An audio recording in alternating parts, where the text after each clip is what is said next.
Continue with the Democratic Alliance Policy Conference. I'm joined by former DA leader and currently leader of One South Africa movement, that is Mmusi Maimane. Mmusi, good evening and thank you very much for your time tonight. A party which you once led has concluded its first policy conference today saying we will no longer recognize race as a category of people, but rather we will look at individuals and look at each case on merit.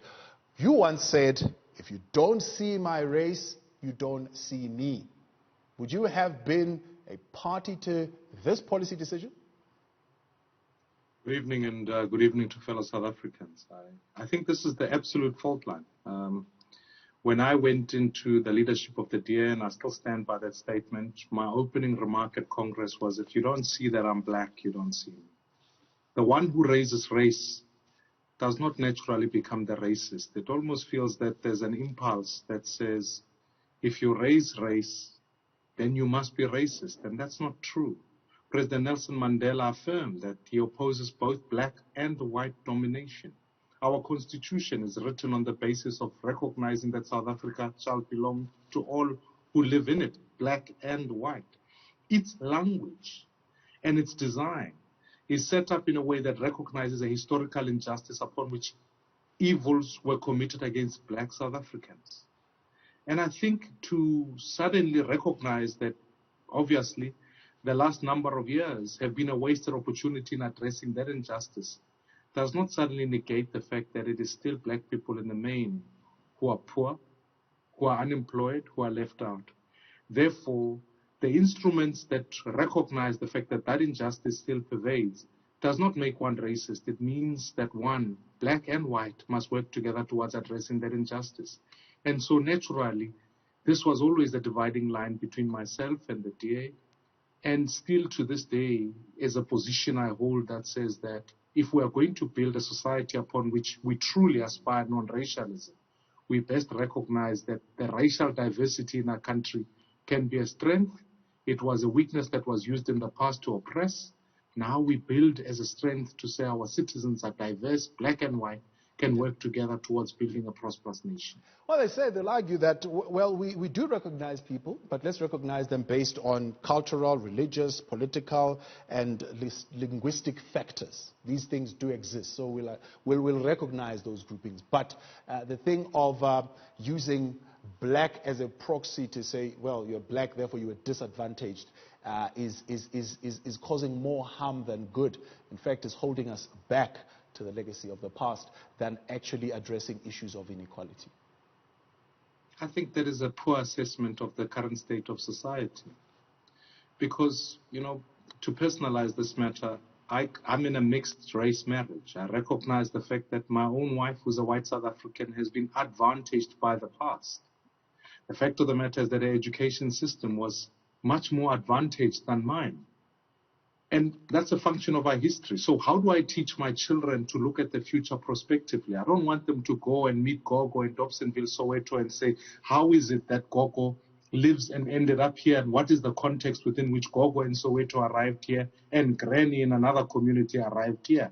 This is an important dynamic of saying, even though their experience today is different, so as a function of the fact that there have been interventions that have assisted in making sure I catch up my education and ensure they gain access to opportunity so that we can address for them as citizens in the color of their skins. If we do not do that deliberately, as both black and white, both my wife and I as parents, we are going to end up in a situation upon which many generations are going to be lost out. And this is the prevailing conditions that produces populists. Because the production of populists is born out of the fact that people who are already on the inside want to maintain the rules that keep them on the inside at the expense of those who are on the outside. Yeah. There seems to be a prevailing thought within the Democratic Alliance, and I don't know whether it was in your time as well, and these are part of the issues that we're seeing more black leaders leaving the party, leaders like yourself, Herman Mashaba and John Moody, and we know that some others are also being vocal on Twitter about possibly leaving the party. This view that says, well, if you are going to say you are disadvantaged because you are black, let's do a means test first.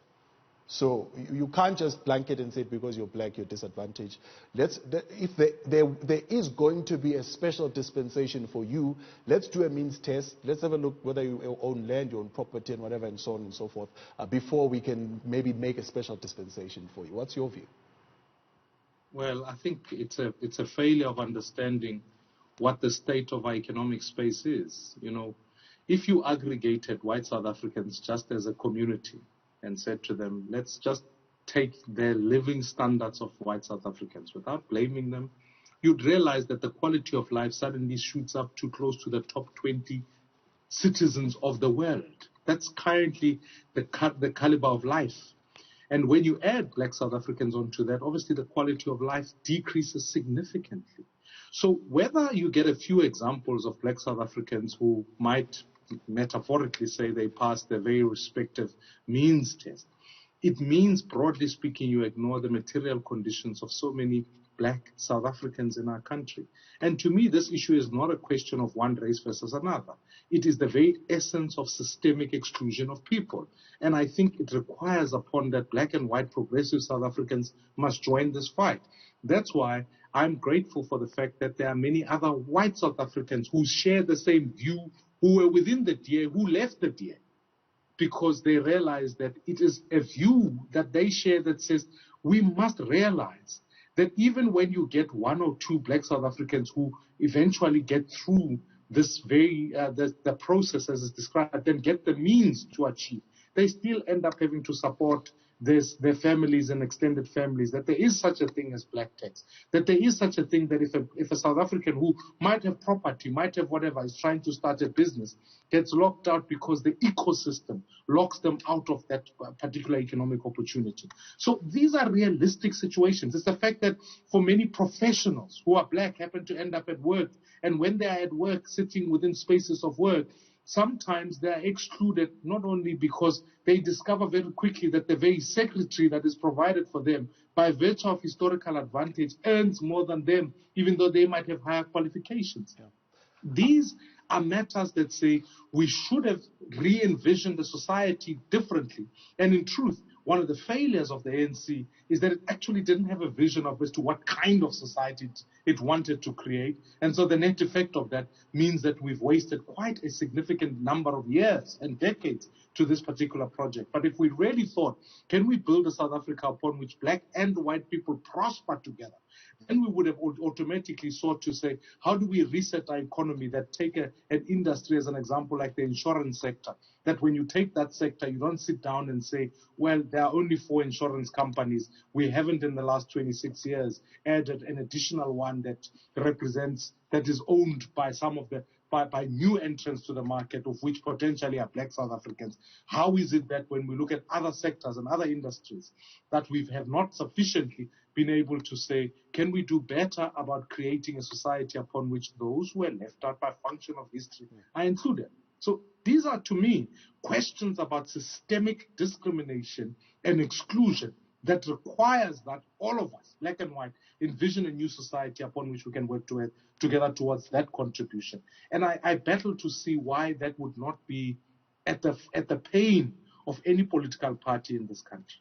I remember we had you on the round table and we asked you this question. Maybe you were still bound in the confines of the party at the time, and I want to hear if you will give us a different answer today. Is the Democratic Alliance really committed to redress? Except for the semantics and playing with words and on lip service, really on paper, to say, well, we still think redress is a thing that should be done. But in practical terms and in how the organization sees things, are they really interested in redress at all? When I was leading the DA, I made it a priority.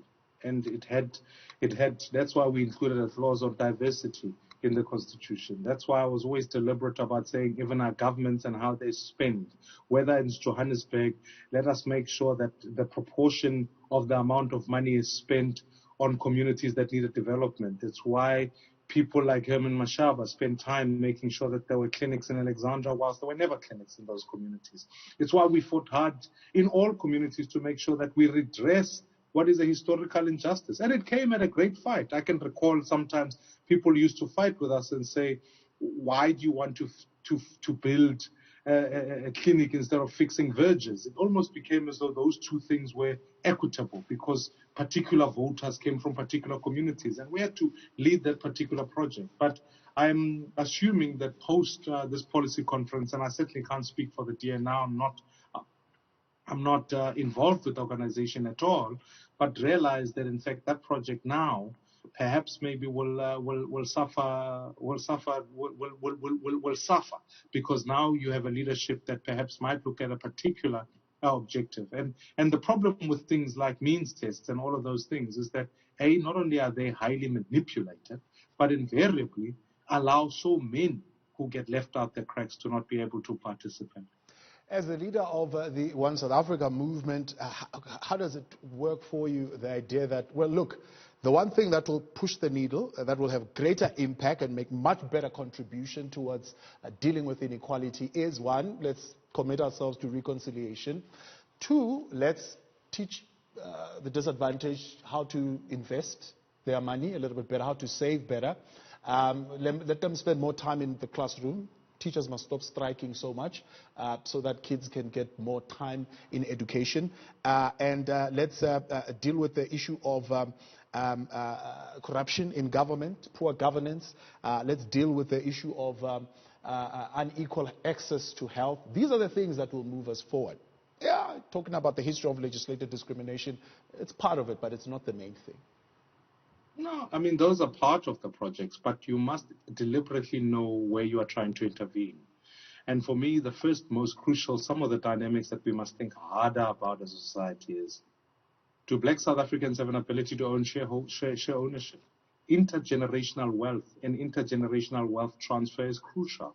It's what puts a child who has inherited benefit to keep being advantaged. So if we really want to really play real catch-up, we must ask, what is that intergenerational wealth transfer we're going to put forward?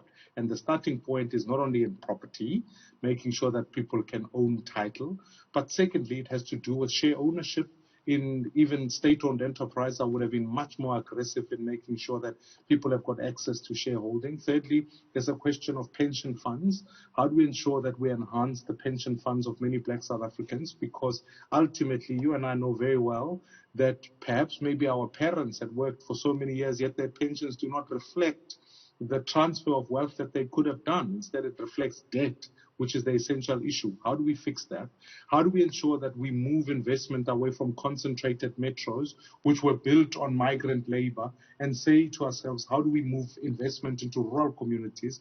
Because when we do that, we restabilize the state of the Black family, which in truth, if you reflect on the fact that the stability of a Black family is one where generally there is only a single parent, and invariably there isn't income coming into that household, where 40% of households in this country still don't have an income going into them, and many of them are female-led and Black female-led. So how do we ensure that we put investment into rural communities and equity into those communities so that there's asset transfer and a change of that? So that's on one dynamic. When we look at the state of education, without trying to pull down schools that are in the top quintiles and are being very successful, but how do we, why do we not have quality private, public-private schools in rural communities that ensure that actually there's freer access for poor students? And ultimately, a question I must consider and South Africa must begin to think about is, what do we do at tertiary level? How do we make sure that there's freer education, particularly for qualifying students who happen to be Black? Because ultimately, when we do that, we're able to shift the needle in deliberate ways and systemic change in how the state of many South Africans have been left out. We have to think harder about these things, be intentional, create a capable and an agile government to do so. And that's, for me, as leader of One South Africa movement, not only are driving the question of accountability in communities and eradicating corruption and all of those things, but to free up more resources so that ultimately we use our means as a country for the purposes of development, particularly in communities that are left out. It is the only way we are going to start to ultimately ensure that not only do we restore dignity in the African community, but we build a South Africa upon which all citizens can prosper together.